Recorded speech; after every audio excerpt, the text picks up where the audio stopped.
সময় কখন কাকে কোথায় নিয়ে যায় তা কেউ বলতে পারে না। সেই জন্য কাউকে ছোট করে, অসম্মান করে কথা বলার মানে ভবিষ্যতে দ্বিগুণ অসম্মান পাওয়ার জন্য তৈরি থাকা।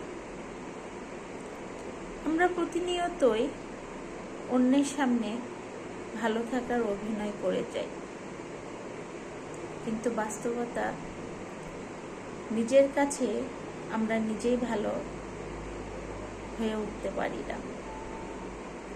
মনের কথা অন্যকে যত কম বলা যায় ততই ভালো, কারণ মন বদলায়, কথা ফেরানো যায় না। নিজেকে ব্যস্ত করে দাও, দেখবা তুমি অনেক সুখী। যদি আত্মবিশ্বাস না থাকে তাহলে তুমি যে কোনো কাজ শুরু করার আগে হেরে যাবা।